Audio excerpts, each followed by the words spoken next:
السلام عليكم ورحمة الله وبركاته. ازيكم يا حبايب قلب؟ عاملين ايه؟ يا رب تكونوا بخير وفي احسن حال.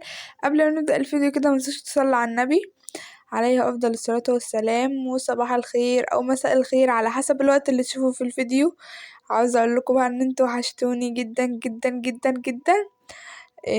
يا رب تكونوا بخير كده وربنا يخليكوا لينا وما تحرمش منكم ابدا ابدا ابدا، ولا من كلامكم الجميل ولا من دعواتكم الجميلة اللي بتفرحني دي وبتخليني أسعد واحدة في الدنيا بجد والله. ربنا يخليكم لينا يا رب وما يحرمناش منكم أبدا أبدا أبدا، وبحبكم أوي أوي أوي. كل حبايب قلبي اللي بحبوني وبتمنولي الخير، انتوا في قلبي جامد والله. ربنا يخليكم لينا يا رب وتفضلوا معانا دايما كده وفي ظهرنا ومنورنا.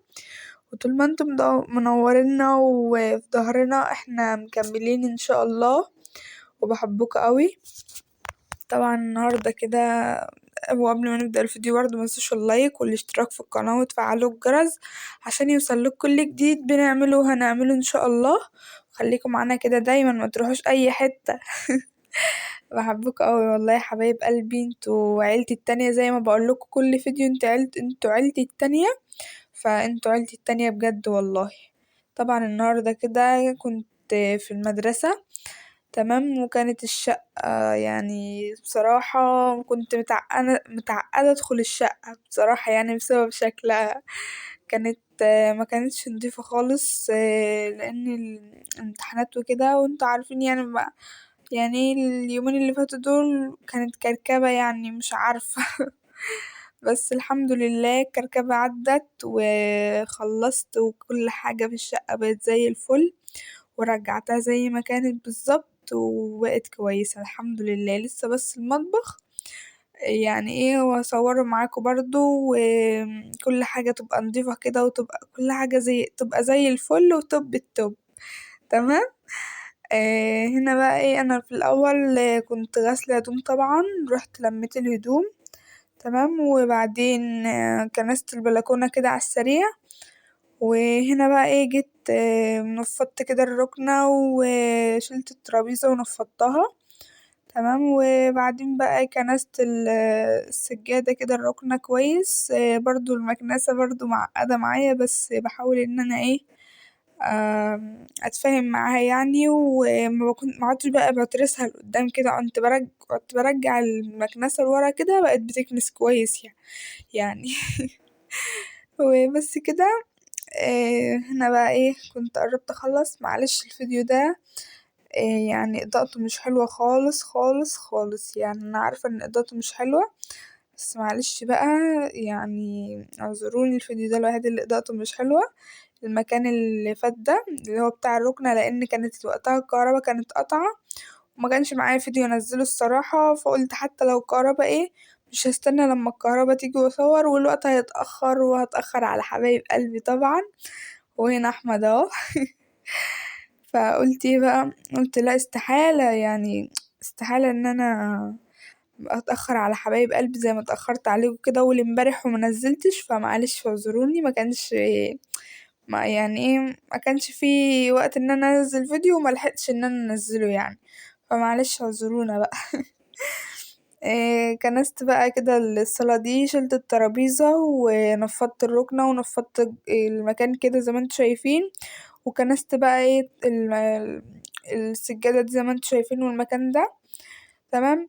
وهنا بقى ايه، كنت خلصت الصالة وضلمت الجو كده بس ما صورتش. بصوا يا جماعة، هو انا يعني بكون بصور، تمام، مش بكون بصور لكم كل المكان مثلا على طول كده، يعني انتوا بتشوفوا مقاطع مقاطع، لكن انا بقفل الفيديو، تمام، بقفل الفيديو وبعدين بكمل انا بقى ايه مع نفسي كده براحتي، علشان خاطر ان انا برضو ايه ما يكونش في وقت كتير ويعني ايه كده زي ما انتوا عارفين، يعني ما اتاخرش عليكم برضو، ما قصدي ما اطولش عليكم.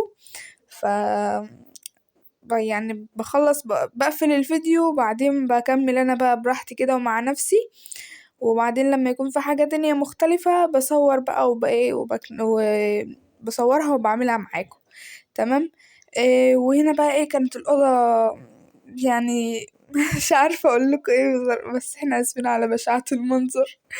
بس هي كانت الهدوم بس، كنت لما الهدوم زي ما انتوا شايفين وشفت الهدوم قلت بقى ايه مش هطبقها في الصالة، لعود في اي ضيوف يجوا او حاجة يجوا تلاقي الصالة منضفة ومترتبة، يبقى ايه الأوضة بس اللي متعكوسة كده، وأخلي كل حاجة في الأوضة، وأول ما أخلص أدخل الأوضة بقى وأنضفها كده وأسويها معاكم. وهنا بقى ايه كنت أول حاجة جيت جبت بقى ايه الملاية وشلتها كده من على السرير ونفضتها وظبطت الكسوة بتاعة المرتبة كده، الكفر بتاع المرتبة، وبعدين فرشت اللحاف كده وحطيت الخداديات وظبطته كده.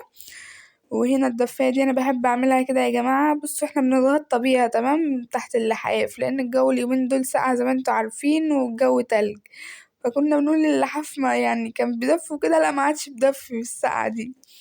تمام. ال اللهم صل على النبي نسيت انا كنت بقول ايه، ايوه كنت بقول الدفاية حطيتها بقى ايه كده زي ما انتوا شايفين مثلث كده على السرير، تمام، علشان بحب شكلها يكون كده يعني، وما نيجي ننام بقى بفردها تحت. هنا بقى ايه كنت خلصت السرير، وبعدين جبت البتاع، جيت عند السراحة ونضفت كده المشاط والفرش زي ما انتوا شايفين، وسويت كده المكان ونفضت نفضت كده التراب، نضفت التراب كده من على الحاجات يعني. هو مفيش تراب بس انا ايدي فيها على طول كده زي ما بقولكوا، عشان برضو خاطر انها ما تلمش عفار او حاجة يعني.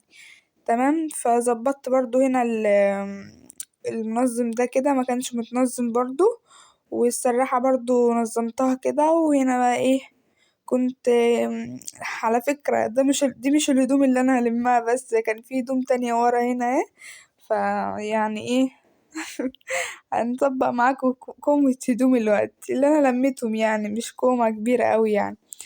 تمام.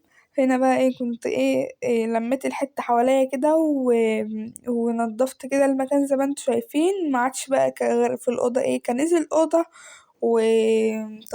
تنفيض الحاجات دي يعني وكده، وتطبيق الهدوم. قلت بقى ايه اطبق الهدوم بقى كمان بالمرة معاكم، وبعدين لسه هكنس الأوضة واخلص كده المكان معاكم، والمكان يبقى زي الفل كده زيكم. وبفكركم تاني يوم متنسوش اللايك والاشتراك في القناة وتفعلوا الجرس عشان يوصلكوا كل جديد بنعمله وهنعمله ان شاء الله. وطبعا متنسوش تشتركوا في قناة يوميات احمد وشيماء، آه، ما تنسوش تشتركوا فيها كده وتروح تدعموها، اقولها دي احنا تبع امل. تمام. وخليكم معانا كده دايما ونبقى عيلة واحدة. تمام. متنسوش تروحوا بقى تشتركوا هناك، وبحبكم اوي اوي اوي.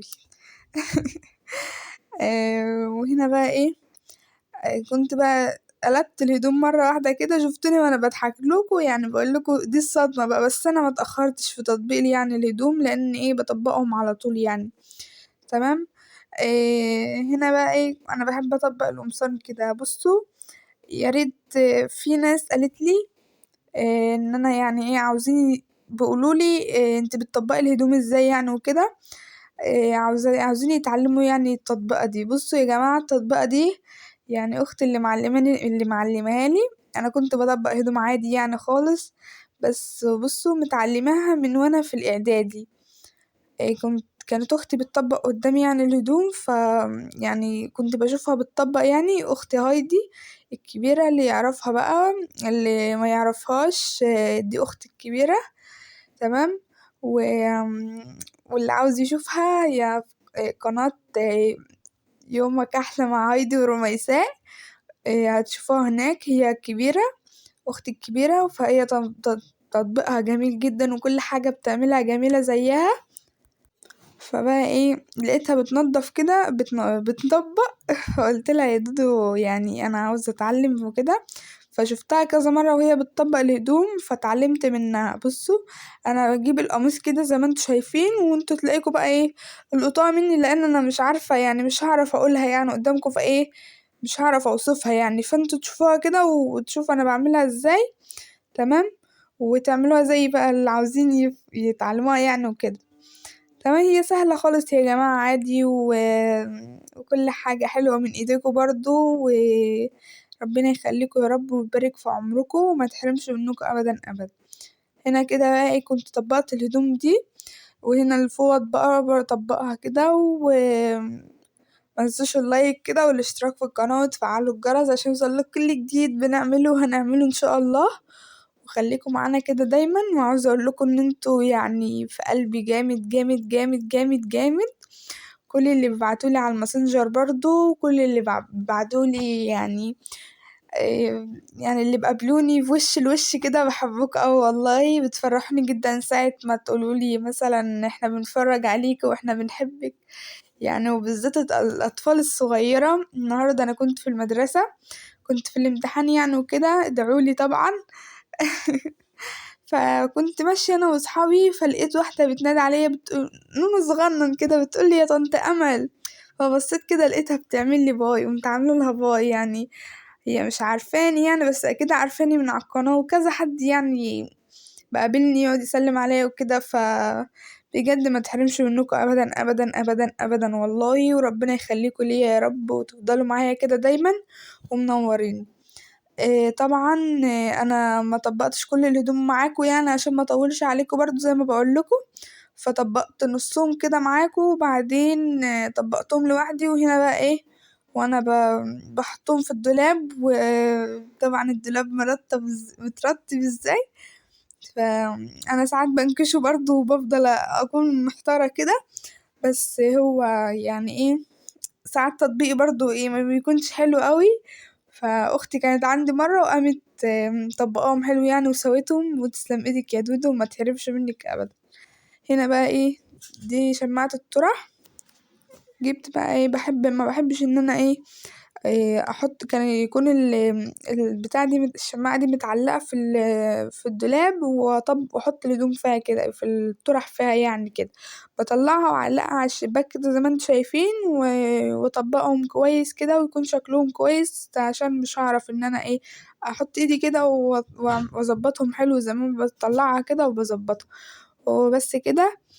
هنا بقى ايه قمت بقى طلعت على الشباك كده ونفضته كده تنفيضة سريعة وبسيطة، وما كانش متعفر ولا حاجة. فقلت برضو لازم انفضه كده، وقفلت الشباك وهنفض بقى الحتة كده والمكان. والفيديو بتاعنا ايه خفيف وبسيط النهاردة، يا رب يعجبكم. متنسوش اللايك كده والاشتراك في القناة وتفعلوا الجرس عشان يوصلك كل جديد بنعمله وهنعمله ان شاء الله. وبحبكم اوي اوي، ربنا يخليكم لينا يا رب وتفضلوا معانا دايما وفي ظهرنا ومنورنا وما تحرمش منكم ابدا. هنا بقى ايه كنت بنفض علقت الستاير ونفضت المكان كده وبس كده. وانا بقى كنت بكنس، ودي كانت اخر حاجة النهاردة كنت بكنس بقى، وكانت الأوضة شكلها بقى حلو احلى من الاول بكتير خالص، والصالة برضو والمكان كله بقى زي الفل. وبرضو لسه هعمل معاكم المطبخ والحمام هنغسله مع بعض وننضفه كده مع بعض. وبحبكم في الله وربنا يخليكم لينا يا رب وتفضلوا معانا دايما كده وفي ظهرنا ومنورنا.